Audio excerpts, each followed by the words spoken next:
Les coachs qui te promettent de gagner des grosses sommes d'argent sans savoir qui tu es. Non mais oh! Avec Pascal Batouche, tu pars à l'opposé. Premièrement parce que il n'est pas coach. Deuxièmement parce qu'il t'aide à t'émanciper dans ton travail. Il cherche à savoir qui tu es avant tout, spécialement si tu es timide. Il applique la fameuse méthode CIT. Ah, tu la connais? Non? Moi non plus en fait, donc on va découvrir ensemble ce dont il s'agit dans cette vidéo. Et je vais en profiter pour l'interviewer. Bonjour, si tu ne me connais pas, si tu arrives totalement par hasard sur cette vidéo, ce qui serait étonnant, je me présente, je m'appelle Cédric Corneloup et je suis webmarketeur pour les entrepreneurs timides, introvertis ou en manque de confiance. Ça tombe bien, cette interview est faite pour toi. Voilà, alors avant de lancer le jingle et puis après passer directement à l'interview de Pascal, je t'invite à liker cette vidéo s'il te plaît, c'est gratuit, ça prend 2 millisecondes, ça permet d'augmenter la visibilité de cette vidéo sur YouTube. À la commenter si tu as une question à me poser, à Pascal, un petit coucou à faire, je sais pas, un encouragement, j'en sais rien, tu dis ah oui mais juste j'ai oublié d'acheter un paquet de raviolis aujourd'hui. Bref, voilà, tu peux mettre ça comme commentaire si tu veux. N'hésite pas, voilà, à la partager cette vidéo pour la faire connaître sur ton propre réseau. Et puis si c'est pas encore fait, ce qui serait étonnant, je t'invite à t'abonner à cette chaîne. Et au moment de t'abonner, clique sur la cloche, sinon ça sert à rien. Tu vas t'abonner et puis tu ne seras pas au courant des prochaines vidéos qui paraissent. Donc c'est un peu nul. Donc tu fais ça. Maintenant que j'ai fini mon petit blabla, je peux lancer le jingle. C'est parti.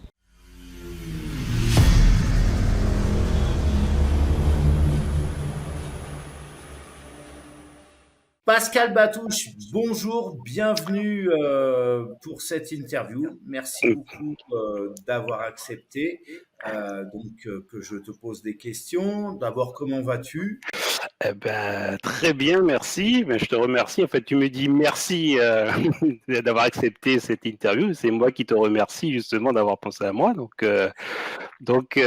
Écoute, je vais très bien. Je vais passer sur le grill.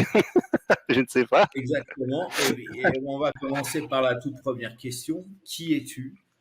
Quel est ton parcours? Quid de ton histoire? Voilà, pour celles et ceux qui ne te connaissent pas. Alors, je m'appelle Pascal. Alors qui je suis? Je suis un passionné de l'humain. Voilà, donc un passionné de l'humain qui a commencé dans la vie en étant très timide, particulièrement timide, et qui a eu un déclic à un moment, à savoir que je me suis aperçu que ma timidité, avec laquelle finalement je composais plutôt bien, puisque j'étais plutôt tranquille, mais que j'étais quand même assez curieux de plein de choses, de savoir comment les choses fonctionnent, comment les gens interagissent, etc. Et je me suis aperçu que cette timidité m'empêchait justement de répondre aux questions que je me posais. Donc, je ne vais pas dire que j'ai fait un grand écart et que je suis passé de très introverti à hyper extraverti. C'est pas vrai, c'est pas vraiment ça.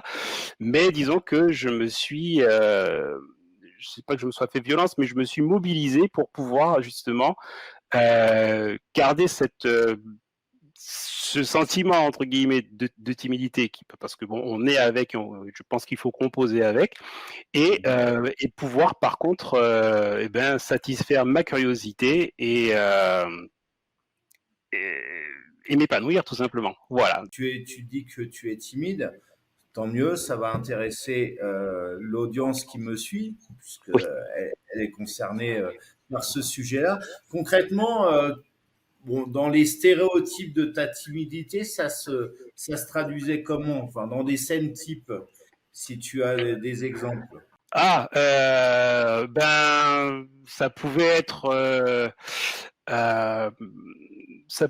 donc constaté par une espèce de bégaiement, parce que je veux dire, surprise qu'on me pose, la grosse surprise, on me pose une question à laquelle peut-être que j'étais pas forcément préparé ou quoi, je me mets en mode blocage, en mode bug un petit peu. Il y avait ça, il y avait le fait de ne pas oser aussi. le fait de ne pas oser demander, le fait de ne pas oser poser des questions, même si jamais à l'intérieur ça me taraudait, tu vois, j'étais là, je me disais, punaise, j'ai envie de savoir, mais il va falloir que j'ouvre ma bouche pour pouvoir demander, et je sais pas comment, je sais même pas quel son qui va réussir à sortir, je sais même pas quelle phrase, voilà, donc une confusion, une espèce on pourrait parler de sidération, en fait, tu restes bloqué, tu sais pas quoi dire, quoi faire, voilà. Et puis, la chose la,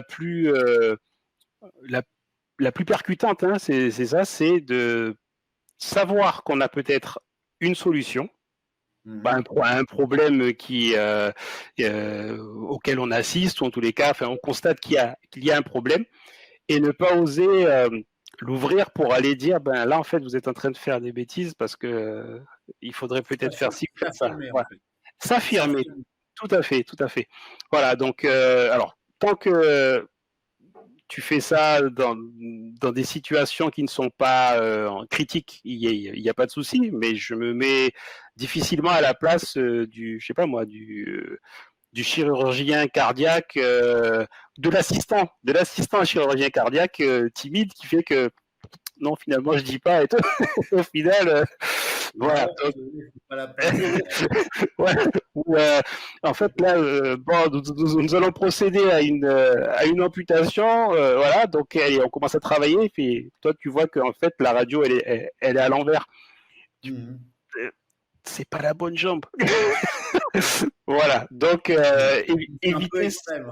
Ah oui, voilà. Mais je pense qu'il faut un petit peu pousser dans certaines extrémités pour pouvoir se mobiliser et prendre conscience que même si jamais tu te manifestes et que tu dis une bêtise, tu auras juste dit une bêtise, mais si entre guillemets le pire peut être évité grâce au fait que tu as dit cette bêtise, qui finalement n'en est peut-être pas une, c'est mieux. Et puis c'est mieux pour toi aussi, parce que tu gagnes en tranquillité d'esprit, puisque il faut savoir que quand tu ne t'exprimes pas au moment où tu sens qu'il faudrait le faire, ça s'imprime en toi. Et puis au final, après, tu gamberges en disant, punaise, je suis encore passé à côté. C'est même pire que ça. Voilà, donc dis-moi.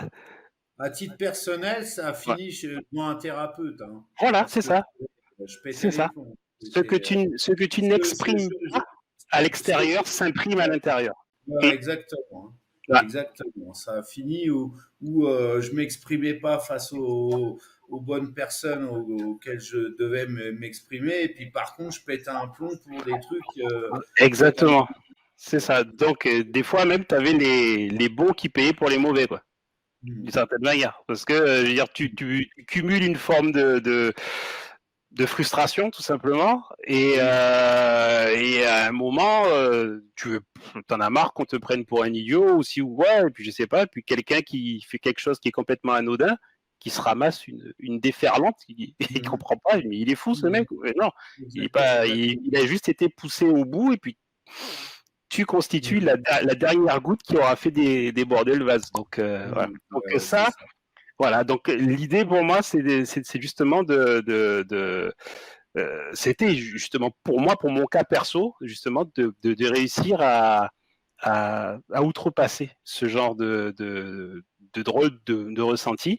Alors après, c'est mélangé aussi à ma formation académique aussi, probablement. J'ai fait des études scientifiques. Donc j'ai travaillé, j'ai fait de la recherche universitaire en microélectronique, et ensuite je suis parti dans l'industrie. J'ai travaillé pendant une quinzaine d'années, et je m'y retrouvais pas complètement humainement, parce que tu vois, tout à l'heure tu m'as demandé qui es-tu, et j'ai commencé par te dire ce qui est important pour moi sur le plan humain. Et il y a une grande majorité des personnes, quand on leur demande qui elles sont, elles disent tout de suite je suis ingénieur en ci, je fais ci, je fais ça. Et c'est vrai que ça m'a décontenancé. exactement, exactement. Oui, Entre oui, guillemets, voilà, réponse parce que je m'attendais plus à un parcours voilà, exactement. Mais d'école c'est ça, ou de scolarité ratée et c'est puis ça, je suis arrivé à tel métier. c'est ça. Et là, Mais non. Mais en fait, moi, si tu veux, je reste convaincu qu'une personne ne peut pas se résumer à un métier ou à une activité. Le métier n'est qu'une des choses que la personne fait ou est capable de faire ou sait faire, tu vois. Elle est autre chose à côté de ça. Tu vois, tu vas pas avoir d'atome crochu avec une personne parce que elle maîtrise la physique nucléaire ou je ne sais quoi. Tu vas avoir des atomes crochus avec elle parce que elle a un système de valeurs, elle a un mode d'interaction avec toi qui fait que ça accroche tout simplement. Et l'idée pour moi, c'est de considérer l'humain pour tel qu'il est, pour ce qu'il est, et pas forcément pour ce qu'il fait ou pour l'étiquette sociale qu'il a, parce que c'est passer à côté de quelque chose qui est, à mon sens, essentiel et qu'on a tendance à négliger tout simplement. Mhm. Tout à fait. Et alors, du coup, tu fais un parcours universitaire dans la Électronique, tout à fait. microélectronique. Hmm. J'imagine tu travailles après pour des boîtes, tout ça, ça t'a pas Voilà, mal. je travaille à l'international. Oui, c'était bien, hein, c'était humainement intéressant, surtout sur les projets internationaux. Ça m'a amené à partir en Inde, à aller en Angleterre, euh, voilà, en Allemagne aussi, parce que c'était une boîte allemande. Donc, être confronté à plusieurs cultures, plusieurs manières, en tous les cas, d'envisager les collaborations. Et, mais par contre, le, la manière dont le quotidien professionnel était goupillé, c'était quand même assez. Euh, ça favorise une forme de stress, en fait. Voilà. Donc, Mhm. quand tu es, entre guillemets, un bon élève à l'école, tu réalises que tes profs te disent que bon, il faut être comme ci, comme ça dans l'industrie, blablabla, bla, bla, bla, etc. Bon, ben, ok, donc on te vend, entre guillemets, une image de l'industrie que tu ne retrouves pas quand toi-même tu te retrouves en poste dans le monde dans le monde professionnel, on va dire. Parce que Mhm. l'école, quand tu regardes bien, l'école, c'est un escalier. Chaque année, il y a une carotte qui est celle de passer au grade dans l'école, dans la classe supérieure. Et ce sont des cycles, à plus forte raison pour des personnes qui ont fait des études longues, euh, qui sont complètement imprimés. Tu vois, donc tu sais que tu fais une saison de 9 mois en gros, et puis l'année d'après, ben, ça progresse jusqu'à ce que tu arrives dans les études supérieures où là, bon, tu fais de la recherche ou quoi, et là, bon, peut-être que tu peux un petit peu plus piétiner, mais chaque jour, normalement, il n'est pas le décalque, ou en tous les cas, la répétition du jour précédent. Tu vois, tu avances. Mhm. Et dans l'entreprise, ben, tu t'aperçois que c'est pas complètement comme ça. Des fois, tu peux être très, entre guillemets, bon élève, bon sujet, et voir que ben, la bonne note, elle est pas pour toi, ou les lauriers sont récoltés par d'autres. Et tu comprends pas. Et ce décalage-là peut créer une forme de démotivation, voilà, Mhm. de désenchantement, ou voilà, et qui fait que bon ben on est là puis on se dit ouais ben de toutes les manières c'est le piston qui marche, ou c'est tel chef qui est méchant, ou j'ai pas de bol, ou des machins comme ça, et au final on peut se constituer une espèce de perception qui n'est pas saine pour soi en tous les cas. Et voilà, et il y a beaucoup de personnes, si tu veux, qui s'enferment dans ces croyances-là, et qui se créent ce que moi j'appelle une zone d'inconfort, parce Mhm. qu'elles sont pas à l'aise dans leur vie professionnelle. Mhm. Euh, mais logiquement, vu de l'extérieur, on peut leur dire, mais si jamais ça te plaît pas, casse-toi, enfin, pars, change. Mhm. Et là, ils se disent, ouais, mais bon, quand même, ça paye les factures, machin. J'ai des acquis, j'ai des machins, Voilà, j'ai des d'épargne. obligations, machin, j'ai des avantages et tout. Donc, Ouais, ouais. voilà. Et là, tu te dis, L'ancienneté, ouais. exactement, la seniorité, comme ils disent, ouais, mais là, tu te dis, mais attends, à l'échelle d'une vie, on passe au minimum 40 ans à travailler. 40 ans à l'échelle d'une vie, c'est énorme. Enfin, sauf si jamais on a réussi à trouver le secret de l'immortalité ou je ne sais quoi, mais 40 ans, c'est pas négligeable. Donc, il y a une possibilité, je pense, de faire en sorte que ça se passe bien. Et pour ça, il faut quelque part se respecter et s'écouter, et puis réussir quelque part à se remettre je ne suis pas dans la question, mais en mouvement par rapport Mhm. à ce qui est bon pour soi, et essayer de toujours chercher, entre guillemets, l'éclate. Tu vois, pour réussir Mhm. à. Voilà. Mais ça, c'est pas tout le monde qui a ce réflexe-là. Et il y a même beaucoup de personnes qui voient la vie professionnelle comme une tâche laborieuse, et qui se disent, bon, ben écoute, je fais mon temps, et puis arrivé à la retraite, je m'éclaterai. Je sais pas si jamais c'est le meilleur des raisonnements, parce que on sait pas dans quel état, hein, dans quel état on se trouve arrivé à la retraite non Ouais, plus, quoi, tu vois. Donc ouais. voilà, donc pouvoir œuvrer pour soi, et pour son développement, entre guillemets, personnel, dans le cadre de la vie professionnelle, ben, c'est quelque chose qui a occupé énormément de mes pensées, de mes réflexions, et c'est ce qui m'a amené à en faire carrément ben, une activité. Voilà. D'accord. Et alors, du coup, j'enchaîne par rapport à ça. Donc, tu quittes, tu finis par quitter cet environnement, d'après ce que tu sous-entends. Mhm. Et aujourd'hui, quel est ton cœur de métier, du coup? Qu'est-ce que tu Alors, proposes?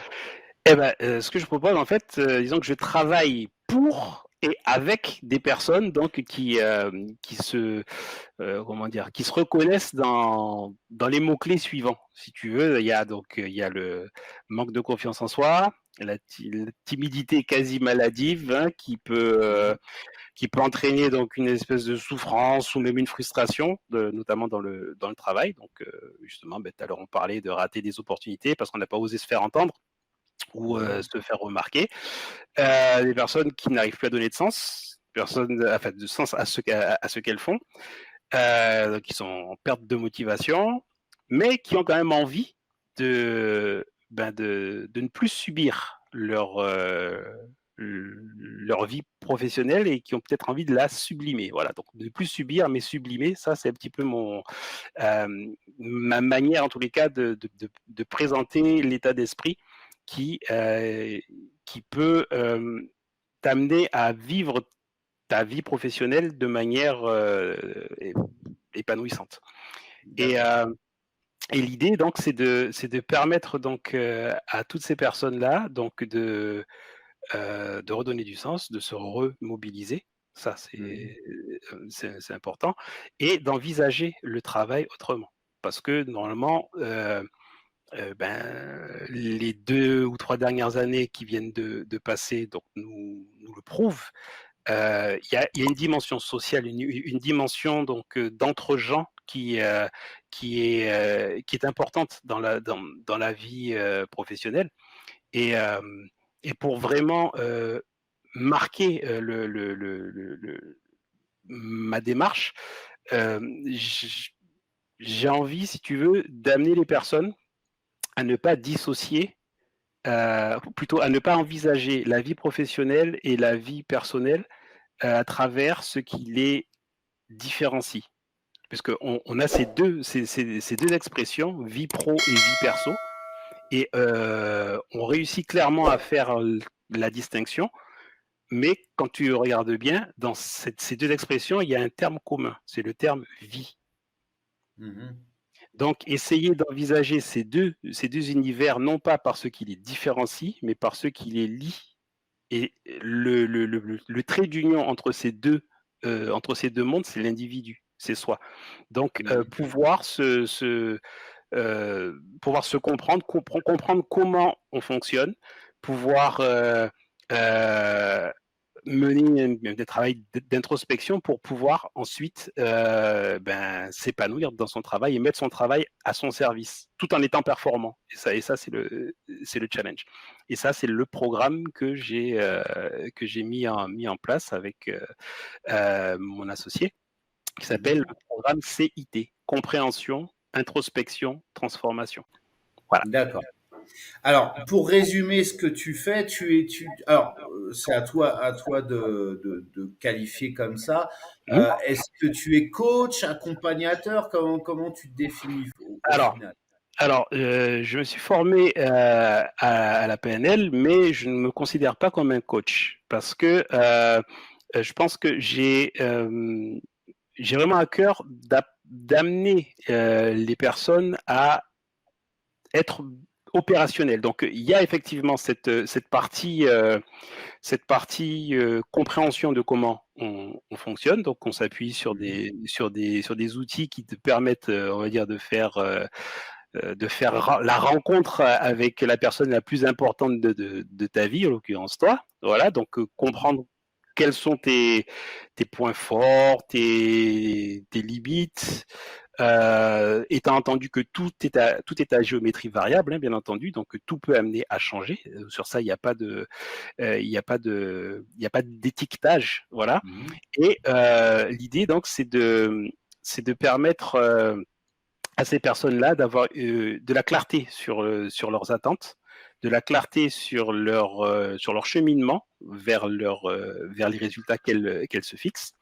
Et voilà, donc on est vraiment dans de l'accompagnement et c'est plus une prestation de conseil, si tu veux, une prestation de conseil avec des jalons à atteindre jusqu'à la fin donc de l'accompagnement, et toujours, si tu veux, en cours de chemin, s'arrêter, se retourner et voir d'où on vient pour prendre de la comment dirais-je, de la motivation et continuer à progresser. Voilà. D'accord. Donc, tu es plus dans, pour te donner une étiquette, s'il fallait en t'en donner une, tu es accompagnateur finalement. Consultant, ouais, c'est ça. Voilà, consultant, accompagnateur, ouais, c'est ça, ouais. Voilà, pour sortir de sa timidité pour. En fait, prendre conscience de sa timidité et comment dire, la gérer tout simplement et la mettre à son service. C'est ça. D'accord. C'est ça. Parce que on n'est pas là pour comment dire, pour réparer les gens. C'est absolument pas ça. Les gens, ils sont comme ils sont. Changer les gens, non. On n'est pas là pour les changer. On est là pour leur permettre de prendre de mettre de la conscience sur leur quotidien, sur leur manière d'appréhender les choses et de faire les choses en conscience. Si tu veux, je peux te donner une petite métaphore. Imagine que tu manges tous les mercredis avec un bon ami dans un bar à salade. D'accord ? Il y a un bar à salade qui ouvre dans ta ville là, et puis vous décidez d'essayer. Et donc vous faites un premier repas et c'est super bon. Vous vous dites waouh, c'est vraiment sympa. Et puis on a passé un bon moment. Donc ce qu'on va faire, tous les mercredis, si jamais c'est bon pour toi, on vient, on se fait le petit déjeuner, le repas de midi, donc le déjeuner ici, pas de souci. Donc à la fin du repas, à la fin du premier repas, tu t'aperçois que ton ami là, il a une feuille de salade, enfin un morceau de salade sur la dent, mais vraiment le pare-brise devant, quoi, tu vois. Et bon, t'oses pas trop parce que l'ambiance, machin, c'est bien, donc t'oses pas trop lui dire. Tu te dis bon, c'est un accident, il s'en apercevra, voilà. Bon. Et vous quittez à la semaine prochaine, pas de souci. La semaine d'après, vous faites encore le même repas, machin, donc c'est un bar à salade, donc vous prenez de la salade, et tu t'aperçois qu'à la fin du repas, pareil. Et là, tu dis, wow, c'est au même endroit, c'est pas de bol, hein, mais bon, tu t'oses pas trop parce que t'es un petit peu timide aussi, tu vois, donc voilà, ça passe. La troisième semaine, t'arrives, et là, à la fin du repas, pareil. Et là, tu dis, non, là, c'est tant pis, je casse l'ambiance, et tu dis à ton ami, tu lui dis, écoute, t'as un bout de salade là sur le. Et puis, ah ouais, et il regarde et tout, fait, hop, hein, il l'enlève vite fait, et tu lui dis, en fait, je te le dis parce que ça fait la 3e fois qu'on vient manger ici, et à chaque fois, comme dirait l'autre, c'est jamais arrivé que c'est pas arrivé. Tu as tout le temps eu la salade sur la dent. Donc voilà. Donc là, il va d'abord peut-être péter les plombs, on va dire pourquoi tu me l'as pas dit et tout, la honte et tout. Je fais non, c'est pas la honte, c'est juste que bon, maintenant tu le sais. Ouais, ok. Ouais. La semaine d'après, vous revenez manger pour votre rituel hebdomadaire. Et là, je te pose la question, à ton avis, à la fin du repas, combien y a-t-il de chances, quel est le pourcentage de chances pour que ton ami ait encore un bout de salade sur les dents?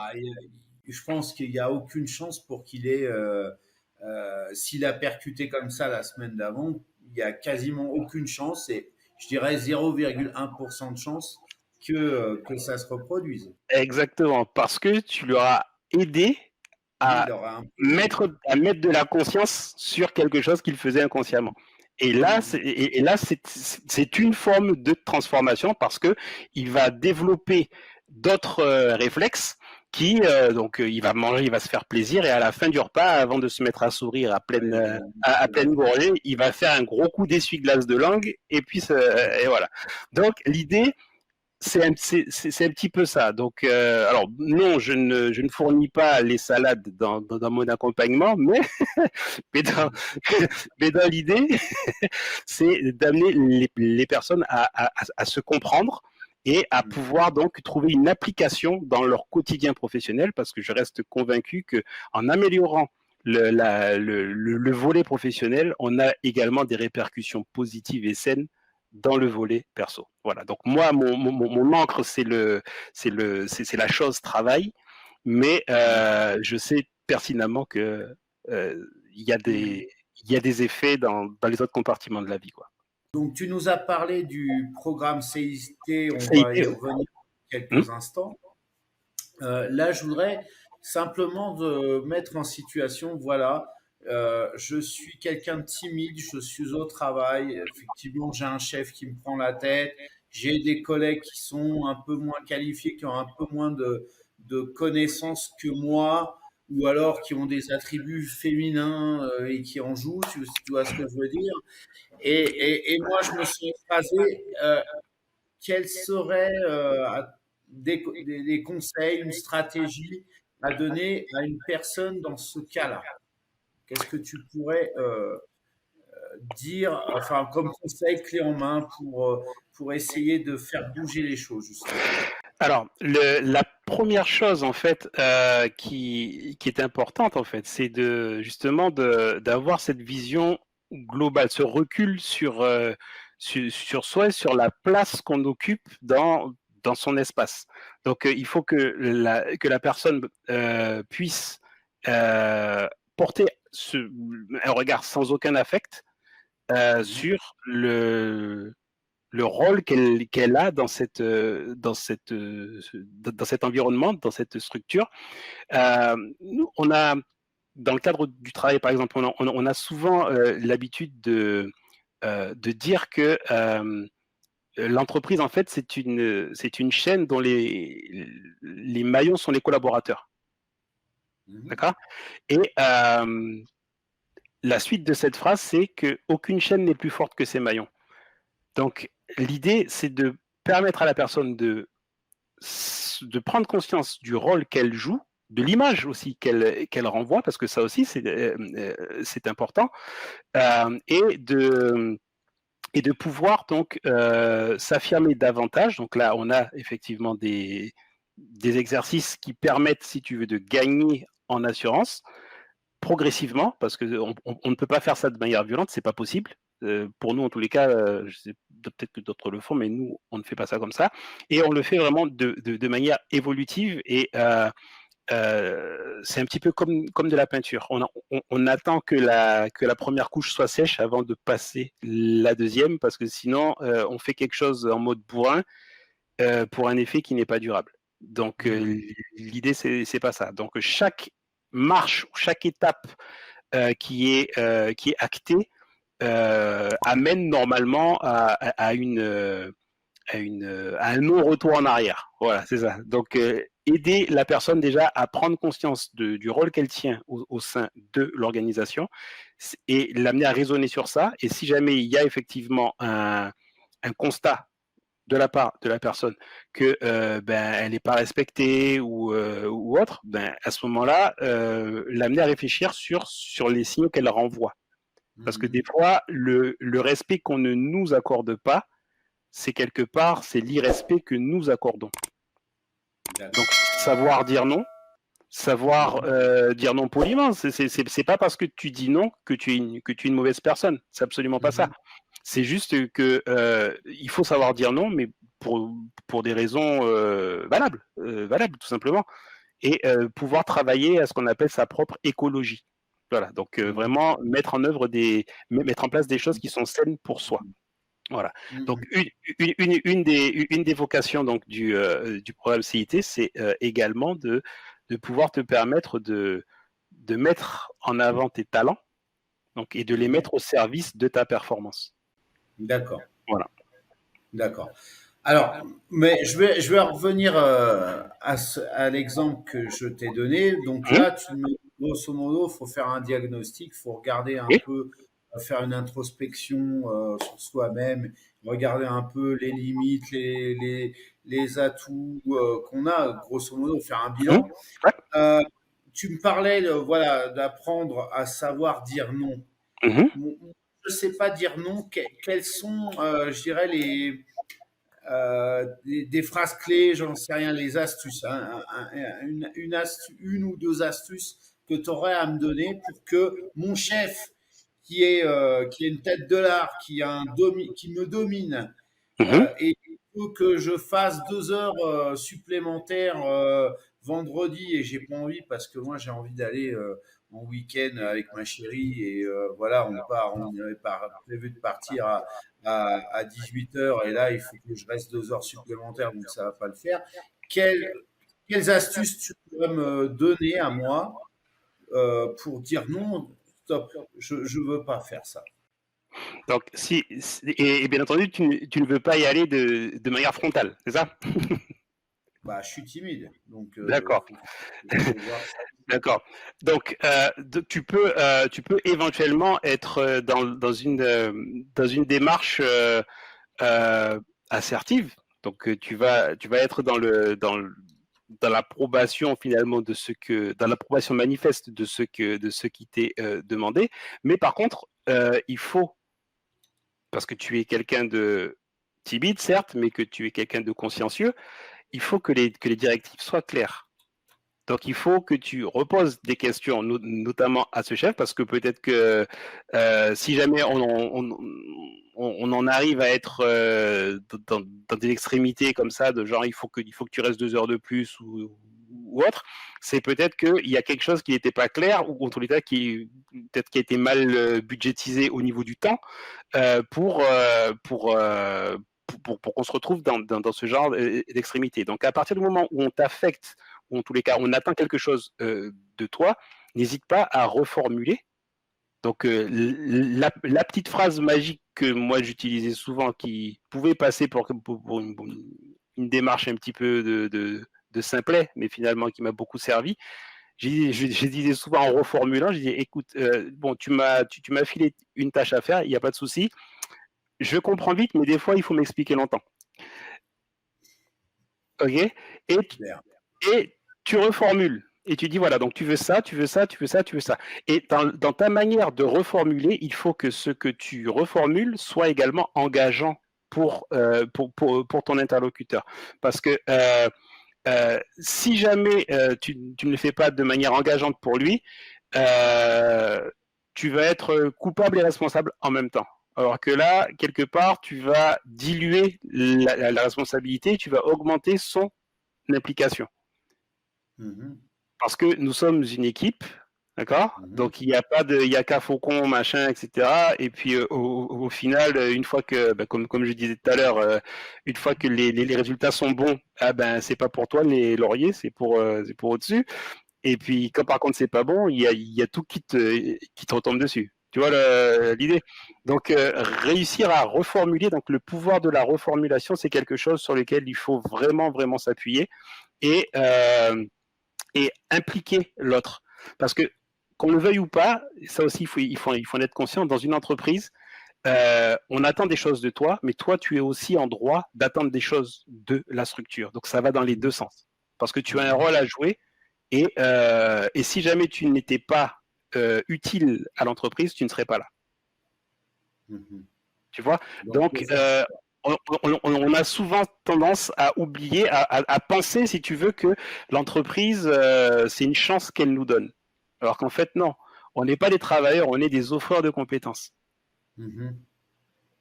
Ouais. Et ça, c'est quelque chose qu'on doit systématiquement avoir à l'esprit en contribuant. Et c'est normal que, en contribuant, on soit rétribué en retour, quoi. Donc, c'est un échange de bons procédés. Il ne faut jamais avoir honte d'être là où on est, quoi. Parce que on apporte notre pierre à l'édifice. D'accord. Donc, c'est vraiment. Donc, la réponse à ta question, en fait, c'est vraiment de réussir à se valoriser, à se. En fait, c'est même pas de la valorisation, c'est de la conscience. C'est être conscient que on est là, qu'on a un rôle. Alors oui, peut-être que le chef il vient et qu'il me bouffe. En tous les cas, il a pris l'habitude de me bouffer parce que peut-être que je lui ai laissé l'occasion de le faire. Il y a ça aussi. Et à partir du moment où on a pris conscience, donc pense à la feuille de salade, on voit les choses un petit peu différemment. Et on s'aperçoit que on a aussi des cordes vocales, qu'on n'a pas que des tympans, et il faut reformuler. Donc jamais il vient, il ne faut pas qu'il me dise n'importe quoi parce que je vais reformuler pour lui faire prendre conscience que si jamais j'ai bien compris ce qu'il voulait dire, on est d'accord, mais si jamais ce qu'il voulait dire n'était pas suffisamment clair pour que je sois efficace, il faut lui faire ce retour-là. Et en faisant ça, je rends service au chef aussi. Parce que des fois, si tu veux, il y a des tâches qui sont allouées comme ça et ça manque de retour du terrain. Le retour du terrain, c'est celui qui est en dessous qui l'a, tu vois. Et si jamais tu ne fais jamais remonter l'information qu'il y a tel ou tel problème sur le terrain, au-dessus, ils ne le savent pas. Et si jamais ils ne le savent pas, ils peuvent t'ordonner de faire des choses encore plus débiles. Voilà. Donc, c'est vraiment une dynamique. Ok. Alors, tu nous as parlé à 2 reprises, je crois, ce fameux programme CIT, et donc j'en viens à ça. C'est quoi? Qu'est-ce que c'est? En quoi il consiste? Et voilà, qu'est-ce qu'il apporte? Alors, donc je t'ai déjà dit à quel type de public il s'adressait. Donc les personnes qui sont en perte de motivation, perte de sens, manque de confiance en elles ou manque d'affirmation de soi, tout ça. Les timides également. Donc c'est un programme donc qui se déroule sur 8 semaines. Donc c'est un programme qui est quand même assez court, qui a des paliers, donc des étapes qui sont associées. Donc oui, pardon. Excuse-moi, ça veut dire quoi CIT? Alors CIT, donc le C c'est compréhension, le I c'est introspection et le T c'est transformation. Donc voilà, donc ça permet aux personnes donc dans le cadre donc des tout premiers instants du programme, donc de poser un diagnostic, donc de faire une photographie de leur situation au début de l'accompagnement, d'affiner leurs objectifs, parce que ça aussi, il faut qu'il y ait des résultats qui puissent être mesurables. Donc, pour ça, il faut déjà avoir des cibles à atteindre, des objectifs à atteindre, sachant que les personnes, dans leur dynamique professionnelle, n'ont pas forcément les mêmes attentes, parce que des fois, on peut très bien tomber sur une personne qui veut être plus efficace au travail, mais surtout avoir plus de temps pour elle. Alors que d'autres personnes ne misent que sur la performance, je veux être bien vu par mon patron, etc. C'est un objectif. On n'est pas là pour juger. Donc c'est vraiment un accompagnement bienveillant Et en amenant la personne à mettre de la clarté sur qui elle est, sur sa manière d'employer ses réflexes par rapport à son environnement professionnel, eh ben, on a cette progression, notamment sur la définition de ce qu'on appelle donc des OCTC, donc c'est des objectifs OTCT, pardon, objectifs à très court terme. Donc de se fixer une manière de travailler, une manière d'avancer, une manière d'appréhender le travail par rapport à ses propres points forts, puisque ces points forts auront été identifiés dans le cadre donc de la pose de diagnostic. On utilise des outils du système Diagnostic Strategies. C'est quoi? C'est des tests? Alors, ce sont des tests qui s'appuient sur plusieurs approches qui sont empruntées à des thérapies cognitivo-comportementales. Donc, la conscience de soi, les blessures émotionnelles et l'analyse transactionnelle. Donc, l'idée, si tu veux, je peux te donner une phrase qui illustre un petit peu cette approche-là, c'est pour être bien avec les autres, dans tes rapports avec les autres, il faut commencer par être bien avec soi et comprendre comment on fonctionne dans un environnement donné. L'environnement donné, c'est le travail. Être bien avec les autres, donc c'est l'analyse transactionnelle. Ça renvoie à l'approche de l'analyse transactionnelle qui gère justement les transactions, les échanges entre les individus, donc la communication interpersonnelle.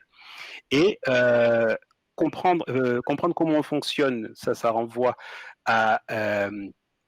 aux blessures émotionnelles. Et être bien avec soi, ça renvoie donc à l'élément humain ou la conscience de soi, qui sont en fait qui relèvent de la relation qu'on a envers soi-même. Donc, tout ça nous amène à faire donc un voyage, ou en tous les cas une mise en mouvement de l'intrapersonnel, donc de la relation à soi, vers l'interpersonnel, vers la relation à l'autre. Et ça, illustré donc dans le cadre du programme CIT, cette grosse transformation, en fait, c'est juste, il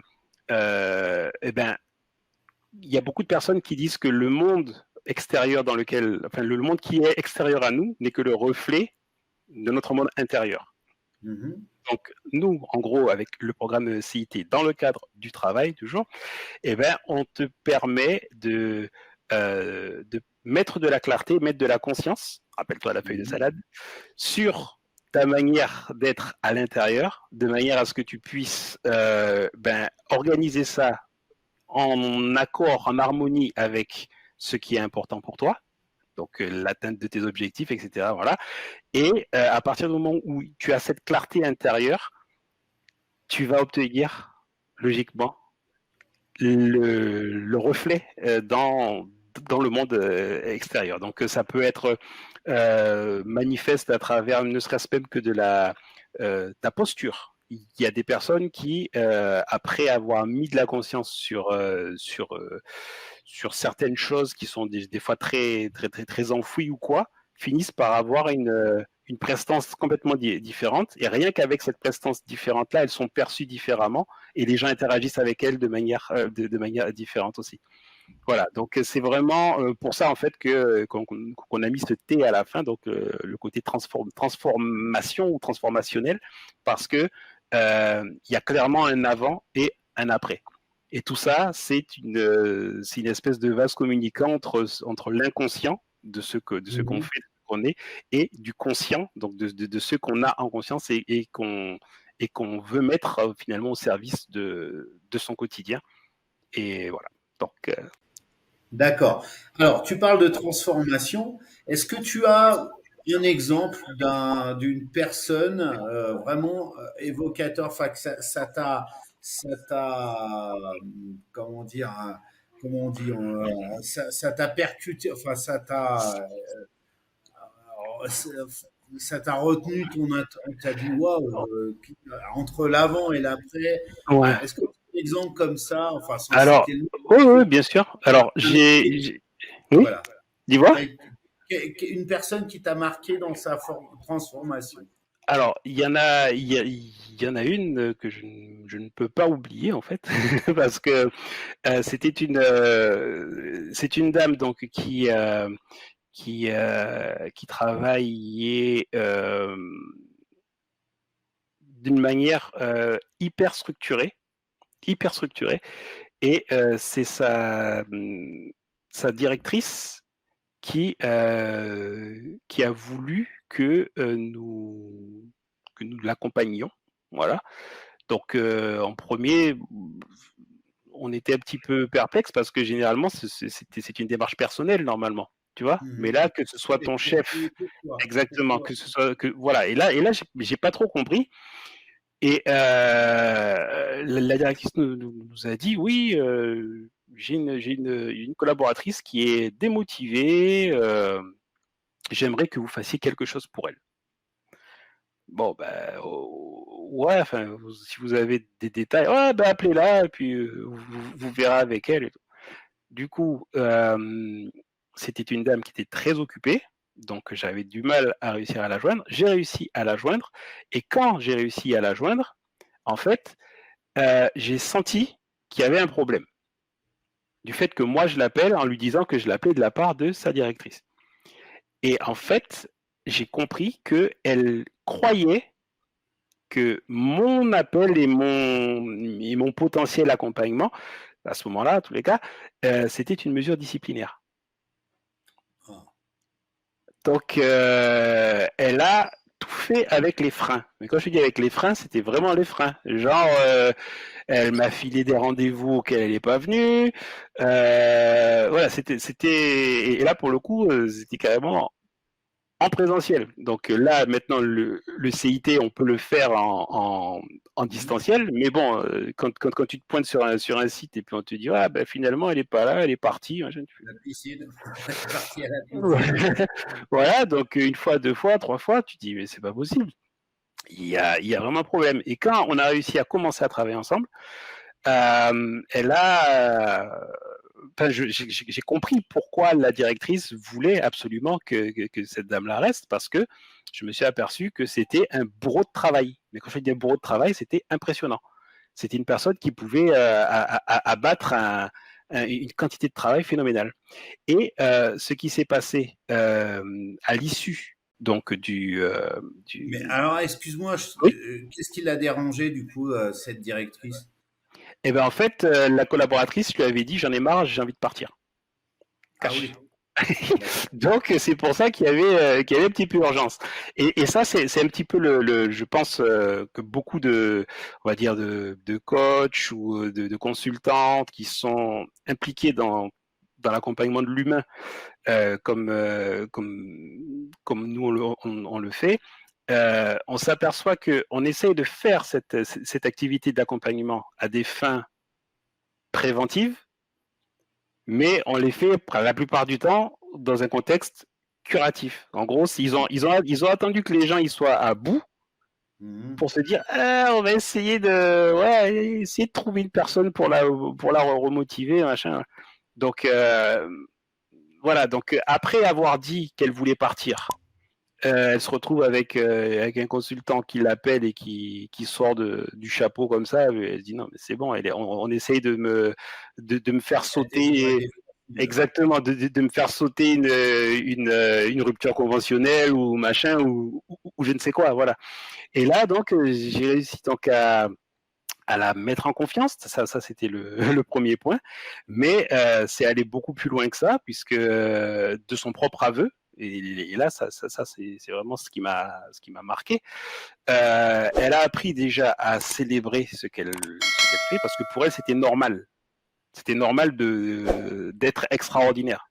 En fait, pour elle, elle n'était pas extraordinaire. Voilà. Donc, c'est comme si jamais je lui avais demandé de monter dans une fusée et de monter au niveau de la Lune et de regarder la Terre de là et puis de lui dire voilà, prends du recul et regarde un petit peu tout ce que tu es capable de faire et regarde quel monstre de déontologie, de rigueur, d'efficacité et d'anticipation tu constitues, parce qu'elle se dévalorisait systématiquement. Donc le but c'était pas qu'elle chope la grosse tête, mais juste qu'elle ait les yeux en face des trous et qu'elle se voit à la juste mesure de ce qu'elle apporte à l'organisation. Parce que ça aussi, elle était très très très solidaire de ses collègues ou quoi. Et là, donc elle a pris cette mesure-là donc tu me demandais une phrase une phrase qui m'a marqué. Elle m'a dit ben merci. Alors déjà merci, ça c'est waouh. Elle m'a dit vous m'avez fait passer de la vie professionnelle à l'existence professionnelle.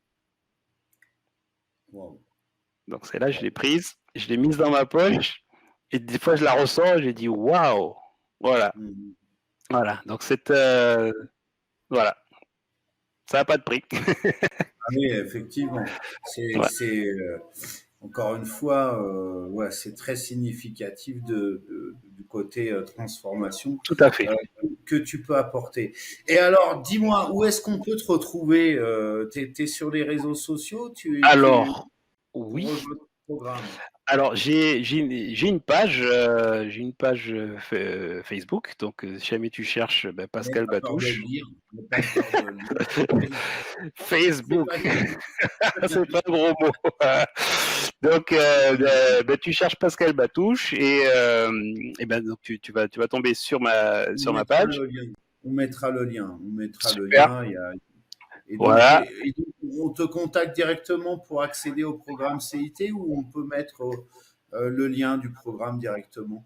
Dans tous les cas de figure, il y a toujours un call préalable qu'on fait pour vraiment cerner la particularité, on va dire, ou la spécificité de la situation de la personne pour vraiment s'assurer que c'est fait pour elle, quoi, tout simplement, parce que Oui. ce n'est pas forcément fait pour tout le monde. Parce que je n'ai pas de baguette magique. J'ai pas de baguette magique, mais l'idée c'est de vraiment pouvoir découvrir l'univers professionnel de la personne, comment est-ce qu'on peut l'aider, voilà, si jamais on capte on comprend bien sa réalité, et puis avancer tout simplement. Donc il y a un petit call on va dire un quart d'heure, 20 minutes, voilà, qui peut être booké. Voilà, donc je donne l'impression que je parle beaucoup aussi, mais dans l'idée, c'est vraiment de faire connaissance, et d'expliquer comment on va avancer sur ces 8 semaines et ce qu'on est je vais pas dire en droit d'attendre, parce que c'est une collaboration. C'est une collaboration. Donc il y a du boulot, il y a des choses à faire. On essaye de vraiment paver le chemin au mieux.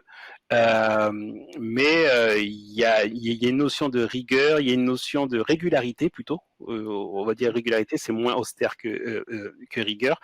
Et puis il y a surtout de l'accompagnement, quoi, de la bienveillance. On s'enrichit mutuellement parce que, je veux dire, découvrir différents univers professionnels, des fois ça te permet même d'envisager de créer des passerelles entre certaines approches. Tu vois, moi, en microélectronique, j'étais spécialisé dans les méthodologies de travail, et c'est quelque chose qui, d'une certaine manière, fait partie des différentes séquences du programme CIT. Avancer de manière structurée, de manière cadrée, bien entendu, et surtout de manière efficace. Voilà. D'accord. De toute façon, on mettra tous les liens pour te contacter et puis pour rejoindre la formation sans aucun problème. Et puis, celles et ceux qui sont intéressés, voilà, ils pourront te joindre directement. Écoute, maintenant, cette interview arrive à sa fin. Donc, je te remercie beaucoup d'avoir encore une fois accepté de répondre à toutes ces questions. C'est moi qui te remercie. Je te laisse le mot de la fin. Voilà. C'est un mot de la fin. Alors, heureusement qu'il y a des des personnes bienveillantes qui existent. Et là, pour le coup, je parle pas de moi, mais je parle de toi. Parce que... non, mais franchement, c'est ça. Parce que, si tu veux... on est dans une époque qui est vraiment particulière. Je pense que alors peut-être que nos arrière-grands-parents et nos grands-parents, dans d'autres proportions, ont connu des choses compliquées. Mais là, donc, ils n'avaient pas toute la quantité de solutions technologiques qu'on a là. Donc, il y a des personnes qui disent qu'on n'a jamais été aussi près du gouffre que maintenant. Je ne sais pas. Il y a des gens qui voient que le futur sera radieux et d'autres qui voient qu'il sera radioactif. Voilà.